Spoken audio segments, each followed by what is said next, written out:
it one I step did too want to ask far. you, as it's transfers, we've done a lot of shows on Tuesday about your game Tuesday night, and we're not going to dwell on that too much again because I think we've done about 3 or 4 videos on it, and the viewers will get bored of talking about the game again.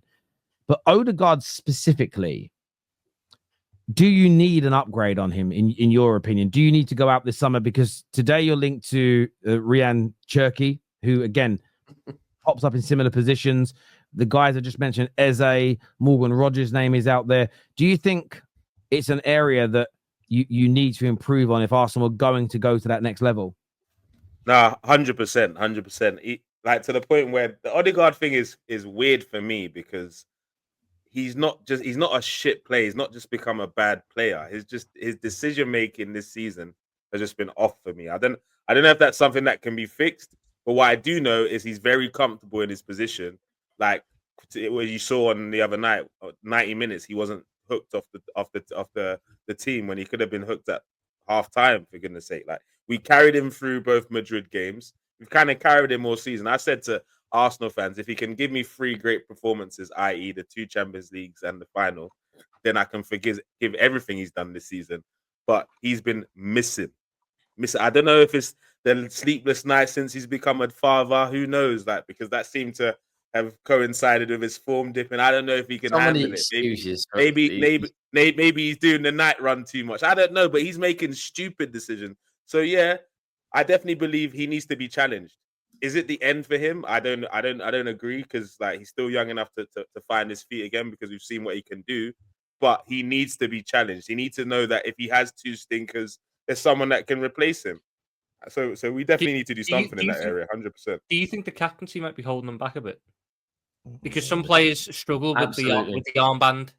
Some players thrive off it, but some players seem to struggle with the responsibility and it affects their game. Do you think it might be a case we need to take it off him? I was talking about this like earlier on in the season. I said, is it basically weighing him down too much? Because you remember that the season that he got the captain's armband like fully. That's Xhaka's last season. Xhaka was kind of the captain that season. Do you get what I'm saying? Like he was kind of rallying the troops, and Odegaard was just leading by example on the pitch or whatever, so he could just focus on scoring goals, whatever. Since Xhaka's left, I think he's trying to take on that role, but I don't think it comes natural enough to him. Like, and maybe it might be weighing on him a little bit too much. Maybe, and he's overthinking. I don't know. I don't know. The captain's got to be the guy who is there every game, giving 100%. Yeah, the biggest thing I can put on him at the minute is whenever anyone talks about this Arsenal team, it's Declan Rice and his Arsenal boys, or it's Bukayo Saka and his Arsenal boys. It's not the captain. Give it to Rice or Gabriel. Look, you see, there's my players biggest in that issue team with that him. can take the captaincy and thrive. Rice showed he could be a captain, a trophy-winning captain at West Ham. And I understand he's only been there 2 years now, but how long had Odegaard been at Arsenal before he got the captaincy? I feel like it almost needs to be a case of, for him, it's like he's playing with the weight on him. It's like he's playing with the worry of I can't make any mistakes because it's tenfold on me. Even this is when it really dawned on me about the weight of this captaincy. I don't like the FA Cup game against Man United. Like I was screaming, Odegaard, you're not informed. Do not take this penalty, bro. You're missing. Like he thought, I'm the captain. I got to step up. I would have given that to Jorginho, man. Make a decision, like an executive decision. He's on form. He's a great penalty taker. Let him take it. I thought maybe the pressure is getting a little bit too much for him. I don't know what needs to be done, but we need support. We need an option that can come in and vice captain. I think Gabriel. Obviously, he's out injured at the moment. Can I just say something? I'll say this now, right? A captain. This is the thing. A lot of times, I feel like a captain is something people sleep on. How important a captain is to a team. You understand what I'm saying, right? Because captains, like the term "leading by example" is not just a phrase. Like sometimes certain captains, when you are a captain that doesn't show up in big moments or shirk during big moments, at the end of the day, it's a representation for me of where your team is. And the thing with Odegaard is, I don't know, maybe he's a great motivational speaker in the locker rooms or something, because even for his country, he's the captain, right? But really, he Norway have never done well under him, right? Since he's been the captain of their team. You understand what I'm saying, right? So, and also you're right. He just goes missing in big moments. Best player, they picked the captain, isn't it? What's that? One of those. They pick the captain, maybe the African way. Whoever the best player is in the team just becomes the captain, and that's why he's probably captain for Norway. Look, I think it's interesting. Different nations treat captaincies very, very, very differently, and I don't know. I'm not going to be able to anecdotally remember exact. I've heard people say, "Well, where I'm from, there's loads of captains. No one cares." But we know in England a big thing is made about it. So I think it does create a pressure. Rightly or wrongly, it creates a pressure. You can be a captain without wearing the armband. Declan Rice is a leader without wearing the armband. You can see the way he operates as a person. If you look back at the great Chelsea and great Man United teams in the Premier League era, I think there was a time, I remember reading that there was sort of something like 7 or 8 international captains in the first team of both those. Like they were captains of their respective countries. You've got people that are natural born leaders. I do think some people, though, allow I'm the captain to get to their head. And that is the thing, isn't it, Terry? We had it with Harry Maguire. Yes. Harry Maguire allowed I'm the captain of Man United. It was almost like it made him overthink his performances. And up until he became captain, he hadn't done too bad a job at the club. He got the captaincy and he became a consistent bozo. I know he's been the captain a while now, Odegaard, but there's just something about it that's off. But if you remove the captaincy, I think you do need to improve on him.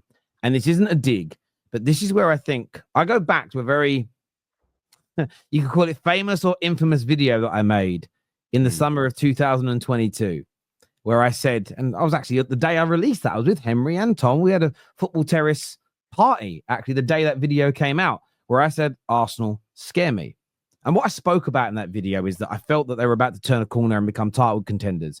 And one of the interesting things I said in the video, because I watched it back a few weeks ago, because I don't remember word for word what I said, but something that stood out to me is that I said that Arsenal, within the next season or two, they will either start winning stuff with this captain, with this manager, or they'll be right on the edge, and maybe they'll need to upgrade on the manager and certain individual players. And it feels like Arsenal are at that crossroads. And I think Arsenal fans, and it's your club, so treat it however which way you want. But I know that Odegaard has helped lead you out from the pits. He's helped to get you out, along with a number of other players, including this manager. You have gone from being Banter FC, a laughing stock with no hope, and now you are this close to being a team that's winning the major trophy. So I get the affinity, the affection, and the love that you feel for these players, your captain, your manager.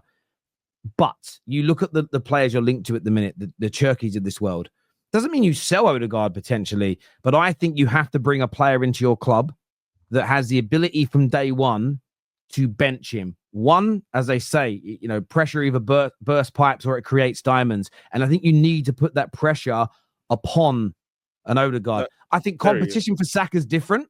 He needs players that can rest him, but still he needs to be pushed. There was a reason you guys tried to sign Rafinha when he went to Barcelona. There's a reason for that. And I think that Arsenal fans, as much as you love, doesn't mean you got to slag Odegaard off. Doesn't mean you got to, be nasty about him and call him names. But I think you bring in someone like a Cherki, your creativity levels go up, your squad depth improves, and you become a much more dangerous football team. So I think you definitely need an upgrade, 100%. I agree with that, and it also gives us the opportunity to, if at halftime it's not working, we can hook him. Like, it doesn't seem that like Arteta has the confidence in what he has on the bench to, when it's not working, he just plays him till the last minutes, like we saw, and he just keeps, maybe he'll figure it out. And as you said, he's not become a bad player, but I don't know what's going on in his decision making. You guys got Fabio Vieira was meant to be the guy that challenged him, but it didn't work out. There's been no replacement yet. The one thing with keeping Odegaard on that is frustrating just as a football fan. Bruno Fernandes is one of those footballers that can stink, but then he bangs in a free kick, or you get a penalty and the likelihood of him scoring is very high, or he scores the winning goal. Yeah. Odegaard, historically in his career, he mainly scores and creates when he's in great form. So leaving him on, it's almost, if he was someone that always comes up with goals. See, that's the important thing. Terry. Quickly. I just want to say, in terms of